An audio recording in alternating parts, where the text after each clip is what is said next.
De enige man die niet op benzine loopt, niet op drank loopt, maar loopt op diesel. En niet op gang komt als een diesel. Roy Reemans, goedemiddag. Ja, dat is weer eens wat anders dan naast je schoenen lopen, hè? Ja, nou, naast je schoenen lopen. Laten we even teruggaan naar de afgelopen winter. Dan hebben we elkaar ongeveer voor het laatst gesproken. Toen stonden er een heleboel dingen te gebeuren. Maar ik heb ze geloof ik nog niet echt voorbij zien komen. Nee, we hebben één projectje, hebben natuurlijk vakantie, die loopt al. En we zijn met andere projecten nog heel erg druk bezig. Ik heb ook een paar projecten weer afgeketst, omdat het, dat komt wel op een album. Dus we praten over die 1000 poot met klompen. Iedereen denkt van, ja, waar blijft dat ding? Die komt op het album. Ja, we hebben nog een paar projectjes lopen, waar ik natuurlijk nog steeds niks over ga vertellen. Want ja, dat komt dan nog.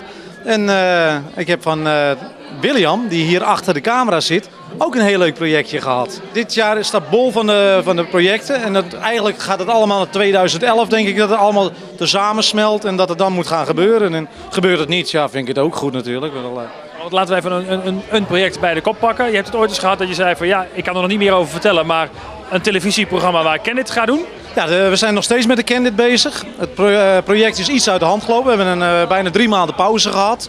Heeft te maken gehad met het weer en mijn optredens in het buitenland, in Westendorf natuurlijk. Dus toen moeten we de hele agenda omgooien. We hebben er ook geen haast bij. Dus het wordt ietsje later dan gepland. Maar het is ontzettend leuk. Het is echt heel leuk. Laten we het hebben over die liedjes. Wat zit er aan te komen? Veel. Heel veel. Ja, ik ben natuurlijk zelf een stout mannetje. Dus we gaan stoute liedjes maken. Stoute mannetjes horen stoute vrouwen. Uiteraard. Ja. Ik ga niks zeggen. Want wordt er toch uitgeknipt, hè? Dus ze willen alles weten van je, TV Oranje. Hè? Zonde nou, hè? En ik heb alweer te veel gezegd.